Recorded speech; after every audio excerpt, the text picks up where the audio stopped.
Habari yako mtazamaji wangu wa kipindi chetu cha siasa ya ulimwengu. Karibu tena katika siku nyingine na wakati mwingine wa mwendelezo wa kipindi chetu. Kipindi ambacho kinakujia kwa udhamini wa Mnukwa Global Vita Consultants, ambao sio tu washauri wako lakini vile vile ni wasaidizi wako ikiwa katika siku za usoni unakusudia kuelekea katika nchi za ughaibuni, nchi kama za Canada, Uingereza, nchi za Umoja wa Ulaya pamoja na Australia. Unaweza kuwasiliana kupitia namba zilizo chini ya tangazo kwa msaada, ushauri pamoja na mwongozo. Tukilenga katika uchambuzi wetu wa leo, bila shaka ni siku moja takriban imepita toka nchi ya Marekani walipofanya operation maalum ya kusudia kumtafuta rubani aliyepotea, ambaye actually anasimama kama moja katika marubani wa ndege, lakini yeye ni mbobezi katika upande wa mitambo ya silaha. Ina maana katika uhai wa operation ya ndege husika ya F-15 ambayo ilikuwa imeshambuliwa, actually anasimama kama ni mtu muhimu zaidi katika ndege husika. Operation ambayo kila tukiitazama tunaona kwamba ilikuwa ni operation ambayo tunasema ni deception operation. Ilikuwa ni operation ya udanganyifu ambao Marekani walijaribu kuinjinia ili kuweza kuhakikisha kwamba wanafikia katika malengo yao. Na malengo hasa ya nchi ya Marekani yanaonekana ilikuwa imefocus zaidi katika upande wa Isfahan. Kwa sababu kuzingatia tukio lililokuwa lilitokea katika maeneo kama ya Abu Ahmad ambayo ni chini kidogo ya mji wa Khuzestan au upande ule wa Ahwaz. Kwa hivyo inaonekana kama rubani husika alitoka katika sehemu ya Abu Ahmad na kisha akakimbilia katika sehemu ya milima Zagros ambayo inapatikana katika upande wa Isfahan. Lakini jambo la kuonyesha kwamba ilikuwa ni mpango wa Marekani ambao walijaribu kutengeneza vizuri ili kuhakikisha kwamba jeshi la Iran lina concentrate kwenye kumtafuta mhusika na linaacha sehemu ambayo ni muhimu zaidi, ambayo ni sehemu ya nuclear site ya Isfahan. Ni kwamba mhusika anaonekana kwamba alitembea takriban kama kilomita 210 ukizingatia sehemu ambayo inaonekana ndege ilianguka, na pale alipoonekana kwamba ameweza kuchukuliwa na Marekani takriban kama kilomita 210, jambo ambalo kwa masaa 48 mtu wa kawaida au hata kama amekuwa trained kutembea au kukimbia masaa kilomita takriban 210, maana yake ni umbali mkubwa ambao sio speed ya kawaida. Lakini vile vile ukiachilia mbali hilo, jiografia ya eneo husika, maana yake maeneo ya Abu Ahmad, maeneo ya Isfahan na hata maeneo ya Khuzestan ni maeneo ambayo yapo hasa katika sehemu ya mlima Zagros. Kwa na mlima Zagros urefu wake maana yake unakwenda takriban kama kilomita 7,000. Kwa hivyo mtu kuweza kukata sehemu ya mlima husika ambao una miinuko mikali na sio sehemu ambayo iko tambarare, kuweza kutembea takriban kama kilomita 210, maana yake inakuwa sio jambo la kawaida. Kile kinachoonekana ni kwamba aidha baada ya kutokea kwa tukio hilo tu Marekani walifanikiwa kumchukua haraka mhusika na kumpeleka katika sehemu ambayo inafanana na mazingira ambayo wao walikusudia kuweza kufanya movement yao. Na kingine cha kuonyesha kama Marekani walikuwa wamekusudia kufanya operation isiyokuwa hiyo ya kumtafuta mhusika ni idadi ya ndege ambazo zilikuwa ziliingia ndege nyingi sana. Baadhi ya ripoti zinaonyesha ndege zikafika 100, kuonekana kwamba zinajaribu kuingia kuelekea katika upande wa Isfahan. Hilo ni jambo la kwanza. Lakini vile vile aina ya ndege ambazo zinaonekana kwamba ziliingia katika sehemu husika, maana tunazungumzia ndege kama za MC-130J Commando 2 ambayo actually ni ndege ambayo kwa kawaida inafanya operation za siri ambazo zinafanyika usiku wa manane, lakini vile vile ukiangalia zile panga zake maana yake zinakuwa zimetengenezwa kwa fiber, kwa hiyo inakuwa ni ngumu kuweza kuzisoma. Pamoja na kwamba Marekani wenyewe hawajataka kulibainisha hilo, lakini ukiangalia katika zile picha za masalia yaliyobakia unaweza ukaona kwamba sehemu ya ndege maana yake zile panga zake ni kama zimeyeyuka. sio panga zilizokuwa kamili. Maana yake ni panga ambazo zimetengenezwa kwa carbon fiber na sio kwamba zimetengenezwa kwa aluminium. Maana yake kama zingekuwa zimetengenezwa kwa aluminium, kikubwa ambacho kingetokea baada ya moto kwa mkali labda ni zenyewe kupiga. Kwa hiyo wenyewe wamekuwa wakitamka kwamba ndege ambazo zinaonekana kwamba zilishambuliwa aidha na wenyewe wa Marekani kuepuka teknolojia yao kuchukuliwa na wa Iran au wa Iran kuzishambulia, kwa kiwango kikubwa wanaizungumzia kama C-130J Hawker, ambayo actually katika mazingira kama ya nchi ya Iran, kwa namna operation iliyofanyika ilikuwa ni ngumu kuja na ndege ya namna hiyo, kwa sababu ni ndege ambayo mara nyingi inaweza operate katika sehemu ambayo iko wazi na haina mikiki mingi kama unavyozungumzia ndege kama ya MC-130J Commander 2. Kwa hiyo kuna mazingira kama hayo, na maana ndege zilikuwa zimeingia nyingi kwa wakati mmoja kwa ajili ya kufanya operation. Inaonekana kwamba kile chokuwa kusudiwa na Marekani zaidi ni kwenda katika sehemu ya center ile ya Isfahan, na ikiwezekana kwenda kuchukua sehemu ya uranium ambayo imekuwa imefanywa urutubishaji kiasi cha kufikia kwenye 60%. Huenda labda wana taarifa za intelijensia za kuashiria kwamba ile kiwango cha uranium kipo katika mji wa Isfahan.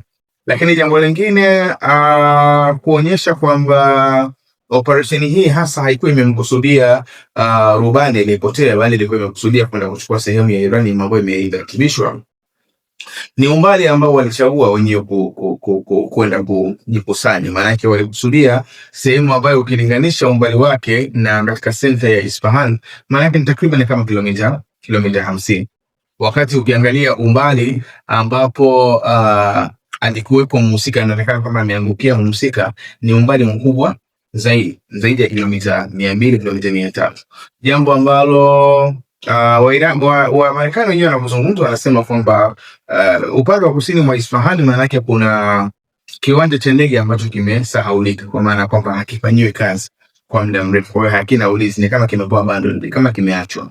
Katika mazingira ya namna hiyo, maana yake kuna ndege kama MC-130J Commander 2 ni ndege ambazo haziwezi kushuka katika sehemu za kawaida, maana yake lazima ipatikane ile barabara ya ndege kuweza kushuka. Of either barabara husika itakuwa ni nzuri au itakuwa imeharibika, lakini ishuke katika eneo la namna hiyo. Na maana inaonekana kwamba baada ya wao kuwa wameingia katika sehemu husika ile waliokusudia kujikusanya, maana kwa jitahidi kuharibu ile barabara kwa kiwango fulani, kushambulia ili kuhakikisha kwamba ndege za nchi ya Iran zisiweze kuja katika eneo husika. Lakini vile vile inaonekana kama walikuwa wamejaribu kutengeneza cycle kwamba mtu kutoka katika nchi ya Iran asiweze kuvamia katika sehemu husika. Kwa hiyo it was a very strong battle. Ilikuwa ni mapigano makali ambayo yalipelekea ndege nyingi kuweza kuharibika katika eneo husika. Maana yake ni ndege zinaweza kufika 12 mpaka 13, sio ndege moja au ndege mbili. Kwanza kuna ndege ambazo Marekani wenyewe walijaribu kuziharibu baada ya kuona kwamba zimeshambuliwa na haziwezi kuondoka, lakini pia kupitia mashambulizi ambayo yanatoka katika pande zote mbili inaonekana kwamba kuna ndege ambazo vile vile ziliharibika kutokana na mashambulizi kutoka katika nchi ya Iran. Lakini vile vile pamekuwa kuna report ambazo hazijawa confirmed moja kwa moja, lakini zikiashiria vile vile kuna wanajeshi takriban 6 kwa idadi ya chini wa Marekani ambao wamefariki, lakini kuna wengine vile vile wamekuwa ni majeruhi. Kwa maana katika mpango ambao ulikuwa umekusudia wa kwenda katika sehemu ya Isfahan, maana yake ni mpango ambao unaonekana kwa upande mmoja mwingine haujafanikiwa. Na maana lengo hasa halikuwa ni swala la kukomboa sehemu ya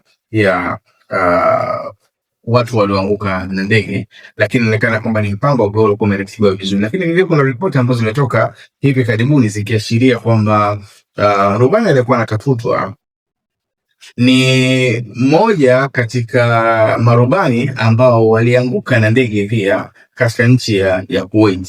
Mwanzoni mwa mgogoro huo kwa zaidi ya mara moja inaonekana Kuwait kuna mashambulizi yale ya anti-missile kutoka katika zile anti-missile system, kutoka katika ile mifumo ya kupambana na makombora yalikuwa yakikosea yanafanya mashambulizi katika ndege za nchi ya Marekani. Imetokea kama mara 3, lakini kinachoonekana ni kama ilikuwa ni mfano wa training, kwamba wale pilots wa zile ndege ambazo zilikuwa zinaanguka ndio wanahusishwa zaidi na wao kutumika katika misheni hii ya ndege kuanguka, na kisha baada ya hapo kuonekana wamekimbilia katika sehemu ya milima Zagros, na kisha Marekani wakafanikiwa kuingia katika sehemu ya mji wa Isfahan katika upande wa kusini mwa mji wa Isfahan, ambao takriban kama kilomita 50 kuelekea katika sehemu ya ile center ya Isfahan au nuclear site ya mji wa Isfahan. Kwa hiyo actually kwa uchache ni kwamba MOOC ilikuwa imekaa katika muundo huo ambao inaonekana kwamba Marekani pamoja na kujaribu cover taarifa ya kwamba walikuwa wanakusudia kumtafuta rubani aliyepotea, lakini inachoonekana ni kwamba hesabu yao hasa ilikuwa ni katika upande wa Isfahan, ambao kwa upande mmoja au mwingine haijaweza kufanikiwa, na matokeo yake maana imepelekea kuharibika kwa sehemu ya ndege na mfano wake ambazo zingine zimeharibiwa na Marekani wenyewe, ili kuweza kuhakikisha kwamba hakuna kiwango cha teknolojia ambacho kinaweza kuhamishwa kutoka katika nchi ya Marekani kwenda katika nchi ya Iran kupitia ndege zake, ambao actually sio tu zingeweza kuinufaisha nchi ya Marekani, nchi ya Iran, bali vile vile zingeweza kuinufaisha nchi kama za China pamoja na nchi ya Urusi. Lakini jambo lingine ambalo tunaliona limetokea hivi punde ni taarifa kutoka kwa Asim Munir ambaye ni mkuu wa majeshi wa nchi ya Pakistan, Field Marshal Asim Munir. Inaonekana kuna pendekezo ambao walipeleka katika nchi ya Marekani na katika nchi ya Iran. Katika nchi ya Marekani, Rais Donald Trump hakuonyesha kama analitambua hilo, pamoja na kwamba amesema kwamba inawezekana pia likazingatiwa. Ni pendekezo ambalo linaonekana kwamba linapendekeza kwamba nchi husika, maana yake Marekani na Iran, waweze kufikia katika upande wa ceasefire hapo, inaweza kuchukua takriban kama siku 45, ambayo moja katika mapendekezo yake ni kuitaka nchi ya Iran isitofishe ile mpango wake wa nyuklia, na hasa ukihusianishwa na silaha, jambo ambalo Iran wenyewe wamekuwa hawalikubali kwamba wasitopishe mpango wa kutengeneza silaha za nyuklia. Lakini matokeo yake, iwapo watafanya hivyo, kuna mambo kadhaa ambayo yanaonekana yamependekezwa katika proposal husika. Jambo la kwanza imependekezwa kwamba vitaondolewa vikwazo kwa nchi ya Iran iwapo itakubali hilo, lakini vile vile mali zake ambazo zimekuwa zimezuiwa katika nchi za Ulaya vile vile zitaweza kuachwa. Lakini vile vile pendekezo limehitaji kufunguliwa kwa mlango bahari kwa Hormuz. Sasa kuna mambo kadhaa ambayo tumekuwa tukiyatazama. Kwanza kabisa, katika leo Rais Donald Trump wakati anahojiwa, mmoja katika mambo ambayo ameilalamikia nchi ya Iran, anasema kwamba wa Iran ni kama hawaelewi, nitumie maneno makali kidogo, ni kama hawaelewi kwamba tatizo la mgogoro huu ni wao kusudia kuwa na silaha za nyuklia, jambo ambalo wa Iran wenyewe wanalikataa. Lakini Marekani inashika msimamo huu kwa kuzingatia kwamba Iran wana urutubishaji wa nyuklia takriban kama hizo kilo 400 na kitu, ambao umefikia katika 60% ya urutubishaji. Kufikia katika 60% manake ni kiwango cha juu sana ambacho kinavuka katika ile level ya kawaida ya kufanya ile tunasema low enrichment, urutubishaji wa chini ambao ni wa matumizi ya kawaida, ambao kwa kawaida kilele chake huwa ni 19%, ambapo 20% takriban haitakiwi kuvuka hapo. Maana yake ikivuka 21% kwenda juu, inazingatiwa kama ni high uranium enrichment, ni ule urutubishaji wa juu ambao mtu anakusudia kutengeneza silaha. Sasa tukiangalia pointi hii ya Rais Donald Trump ambayo alizungumza leo, kwa sababu zile ajenda zimekuwa zikihama mara nyingi, tunaihusianisha moja kwa moja na hoja ya msingi katika pendekezo ambalo limetolewa na Field Marshal Asim Munir ambaye ni mkuu wa majeshi wa nchi ya Pakistan, kwamba pendekezo la kwanza ni kwamba Irani wastopishe mpango wao wa nyuklia, na hili ndio jambo ambalo Rais Trump vile vile amelikariri katika sehemu ya maswali ambayo anaulizwa leo na waandishi wa habari. Kwa hiyo unaweza ukasense labda ni kitu ambacho kinaonyesha coordination, kama muunganiko baina ya kile anachozungumza Rais Trump lakini kile ambacho kimezungumzwa katika proposal ya Asim Munir, pamoja na kwamba kwa kuzingatia kwamba Asim Munir licha kwa mkuu wa majeshi lakini vile vile mwanadiplomasia, inaweza ikaakisi ile sehemu ya maarifa yake katika upande wa mkataba wa NPT kwa maana ya Non-Proliferation Treaty, ambao maana yake unachunga zile haki za kinyuklia kutoka katika nchi moja kwenda katika nchi nyingine au baina ya nchi ambazo ni wanachama wa Umoja wa Mataifa, lakini vile vile unazuia ile kupindukia katika kuingia katika utaratibu utengenezaji wa silaha za nyuklia. Kwa kuzingatia misingi kama ya mikataba kama hiyo, maana yake panakuwa vile vile kuna haki ya Asim Munir, Field Marshal Asim Munir kuweza kupendekeza pendekezo namna hiyo. Lakini Iran wamekuja na majibu yao, na majibu yao hasa kwanza ni kukataa hizo pointi zote kiuhalisia, hizo pointi kama 15 wamezikataa. Lakini vile vile licha ya kukataa hivyo, maana yake ni kwamba wameleta pendekezo lao pia kama sehemu ya majibu. Pendekezo lao la kwanza ni kuhakikisha kwamba Marekani inaondoa majeshi yake katika eneo la Mashariki ya Kati. Hilo ni moja katika mapendekezo yao, kwamba ili sitaweza kukubaliana na pendekezo lolote, kwanza Marekani anatakiwa aondoe majeshi yake katika eneo la Mashariki ya Kati. Lakini vile vile vita inatakiwa isimame katika theater zote, isimame katika maeneo yote, isimame kuanzia Gaza, Lebanon, Iraq, Yemen mpaka katika nchi ya Iran. Maana kote vita ndio stop, vita isimame Iran peke yake. Hilo ni jambo la pili ambao wamelizungumza. Lakini jambo la tatu ni kutambulika kwa haki yao ya kimsingi ya wao kuwa na sehemu ya urutubishaji wa nyuklia, ambao katika siku za nyuma moja katika mapendekezo ya Iran ilikuwa ni kwamba wanaweza wakapunguza urutubishaji, lakini urutubishaji utakomea katika 20%, kwa sababu ukizingatia kazi yote ya urutubishaji wa uranium kilele chake, yani 90% ya kazi yote huwa inafanyika baina ya 0% mpaka 20%. Kwenda huko juu kwenye 60%, 80 mpaka 90, hiyo kazi yake huwa ni kazi ndogo tu, lakini kazi kubwa ni kuanzia 0% mpaka 20%. Jambo ambalo ndio lilikuwa ni sehemu ya pendekezo lao katika siku za nyuma, kwamba wanaweza wakapunguza kile kiwango cha nyuklia ambacho kimerutubishwa kuweza kushuka mpaka kufikia katika 20%. Lakini kwa hivi sasa hawajaashiria hayo, isipokuwa walichoashiria ni kwamba kutambulika kwa haki yao ya kuwa na sehemu ya urutubishaji wa nyuklia. Na urutubishaji wa nyuklia katika nchi ya Iran unakustopisha, maana yake sio kwamba tu unastopisha problem ya nyuklia, lakini vile vile unastopisha uti wa mgongo wa maisha, kwa kuzingatia kwamba wamekuwa wakitumia sehemu ya maarifa ya utumishaji wa nyuklia katika upande wa madawa, katika upande wa medicine wamekuwa wakitumia sehemu ya maarifa ya nyuklia. Lakini vile vile wamekuwa wakitumia katika masuala pia ya kupambana na vijidudu vya mimea, wanatumia teknolojia ya nyuklia. Kwa hiyo teknolojia ya nyuklia katika nchi ya Iran maana yake ni kitu muhimu, ukiachilia mbali vivyo kutumika katika uzalishaji kama nishati kwa maana ya umeme. Kuna senta kubwa kama za Bushehr ambazo ni nuclear site. Kwa hiyo unapowaambia wastopishe problem za nyuklia, maana yake utaathiri katika upande wa nishati, utaathiri katika upande wa chakula, lakini utaathiri pia katika upande wa madawa, na hilo jambo ambalo inaonekana kwamba Iran wao hawawezi kulikubali. Kwa hiyo wamesitiza point ya wao kutambulika kwamba wana haki ya msingi ya kuwa na sehemu ya senta zile za nyuklia na kufanya sehemu ya urutubishaji.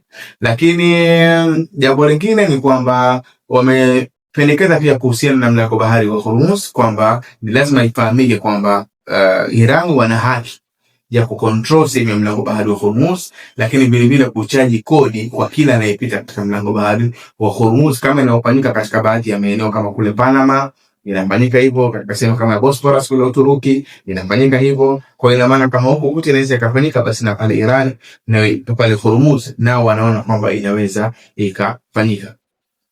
Sasa ukiangalia muundo wa kile ambacho kinazungumzwa pia na nchi ya Iran, bado kinaakisi kwamba hatuwezi kufikia katika makubaliano au hawawezi kufikia katika makubaliano ya haraka, na hivyo mgogoro unaonekana kwamba unaweza ukaendelea kwenda mbele. Pamoja na kwamba katika moja ya kauli ambayo imezungumzwa na Donald Trump siku ya leo ni kama kuashiria kwamba Wamarekani wanataka wanajeshi wao warudi nyumbani, lakini kiuhalisia katika hoja za nchi ya Iran ni hoja ambazo ni ngumu kutekelezeka kwa nchi ya Marekani.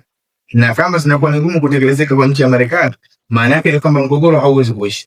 Kwa sababu moja katika hoja ya msingi ni Marekani kuondoa bezi zake katika eneo la Mashariki ya Kati. Actually bezi zake sasa hivi ni kama hazifanye kazi, bezi kama 13 ni kama hazifanye kazi. Lakini kwa mazingira yaliyopo ni kwamba kuiambia ile official kwamba itangaze inaondoa base yake katika eneo la Mashariki ya Kati, na hilo ni jambo zito. Pamoja na kwamba katika nchi kama ya Qatar inaonekana kwa kiwango kikubwa ni kwamba Marekani kama wamestopisha operesheni zao na kuna utoaji wa baadhi ya vitu vilivyokuwa vikifanyika katika nchi ya Qatar. Ni kama Qatar inaonekana kwamba imefanya sehemu majadiliano na nchi ya Marekani. Ndio maana inaonekana kwamba hata mashambulizi ya nchi ya Iran sasa hivi hauwezi kusikia sana yakielekezwa katika sehemu kama ya Qatar. Imekuwa yakielekezwa katika sehemu nyingine. Inaonekana kwamba Qatar ni kama kuna msimamo unaochukua dhidi ya uwepo wa bezi za nchi ya Marekani. Kwa hiyo kuiambia Marekani itoe bezi zake katika eneo la Mashariki ya Kati, hili ni jambo gumu.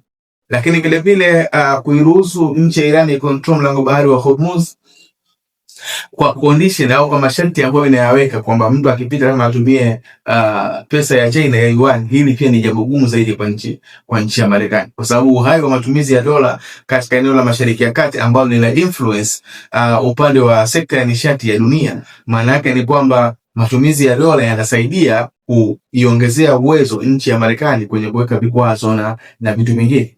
Na hii tumekuwa tukikariri kwamba katika nchi ya Marekani kuna taasisi inaitwa OFAC, Office of Foreign Asset Control, ambayo kazi yake mojawapo ni hiyo, yani kuweza kutazama nani aikiwe vikwazo na mfano wake, na maafisa wake huwa hawachaguliwa tena rais, ni wao system zao ndio zinajua zinawachagua vipi. Kwa hivyo ni watu ambao wanajua kwamba wanafahamu mifumo ya fedha na mfano wake. Ina maana kwa kutumia matumizi ya dola wana uwezo wa kuinfluence mambo mengi, kwa sababu maana wakitoa taarifa yao dunia nzima, ile mifumo ya benki inakuwa inafahamu kwamba fulani amewekewa vikwazo au nchi fulani imewekewa vikwazo. Kwa hiyo hauwezi kufanya nao transaction yoyote, huwezi kufanya nao miamala. Sasa inapokuwa dola haina nguvu hiyo tena katika eneo muhimu kama eneo la Mashariki ya Kati, maana yake ni jambo kubwa sana ambalo kwa Marekani maana yake litakuwa ni jambo ambalo haliwezekani. Lakini vile vile kustopisha vita katika theater zote, kustopisha vita Lebanon, kustopisha vita Palestine kule Gaza, kustopisha vita katika sehemu zote. Maana yake ni jambo ambalo lina contradict au linakwenda kinyume na plani ya nchi ya Israel, kwa sababu Israel wenyewe wanaona kwamba kuna umuhimu wa kuendelea vita ya Lebanon ili ikiwezekana waweze kutwaa sehemu ya maeneo katika upande wa kusini mwa Lebanon. Sasa katika mazingira ya proposal ya nchi ya Iran, maana yake Iran haibageni yenyewe, inabageni kwa kuzingatia pia maslahi ya fronti zake au zile wale proxy wake ambao wanaisaidia nchi ya Iran. Maana tunazungumzia kundi kama la Hezbollah, tunazungumzia kundi kama la Houthi, tunazungumzia Kataibu Hezbollah pale katika upande wa Iraq. Kwa hiyo muundo wake actually umekaa katika mazingira ya namna hiyo ambayo yanaashiria wazi kabisa kwamba kufikia katika makubaliano ya mwisho linawezekana nikawa ni jambo gumu. Kwa hiyo actually kuna mambo haya ya msingi ambayo yamejitokeza. Kwanza ni hiyo mpo ambayo imefanywa na nchi ya Marekani ambayo haiashirii mafanikio makubwa katika lile ambalo walikuwa walikusudia katika upande wa Isfahan. Lakini jambo lingine ni hii proposal ambayo imeletwa na Asim Munir ambayo inakusanya pointi kadhaa kama 15 hivi, lakini moja katika pointi husika ni hizo sababu itaka nchi ya Marekani, nchi ya Iran iweze kustopisha baadhi ya programu zake ambazo ukiangalia kiuhalisia ni kwamba ni jambo ambalo Irani hawajataka kuchukua katika zile hoja ambazo zimetolewa. Badala yake wamekuja na proposal yao ambayo ukizingatia ile proposal yao haiashirii maanake inakwenda inakwenda kinyume na kila kilichopendekezwa katika proposal ambayo wamekuja nayo Asim Munir. Lakini bila shaka bado tuna muda wa kuendelea kutazama kwanza katika upande wa operation, kwa Marekani wanakuja na operation gani nyingine. Na tulizungumza siku za nyuma kwamba muundo wa kuja kwa ndege nyingi inaashiria kwamba walikuwa wanataka kufanya ground offensive, na hii ni sehemu ya move ambayo wameifanya, ilikuwa ikiashiria hivyo kama wanataka kufanya ground offensive. Lakini ile nikisema ground offensive maana yake kuingia kwa miguu, na hicho ndiko ambacho kimefanyika upande wa kule kusini mwa mji wa Isfahan. Lakini katika proposal ambayo nayo Field Marshal Asim Munir inaashiria kwamba bado watu wanajaribu kuleta mapendekezo ya diplomasia, mapendekezo ambayo inaonekana bado haijafanikiwa kufanya kazi vizuri, kwa sababu hoja za msingi za nchi ya Iran maana yake ni hoja ambazo lao Marekani atakubaliana nazo, maana yake zitapunguza sehemu ya ukubwa wake katika dunia, jambo ambalo bila shaka inawezekana likawa ni jambo gumu kuweza uweze kulifikia. Lakini kimsingi bado tuna muda wa kuendelea kuendeleza mambo haya, tukitaraji kwamba huenda katika muda ujao tutapata taswira iliyokuwa bora zaidi ya hii ambayo tumekuletea. Jina langu naitwa Maulid Ali Mnukwa, ni kuombe uendelee kufuatilia vipindi vyetu, na ni kuombe usahau kusubscribe, kulike, kushare pamoja na kucomment. Uwe na muda mwema.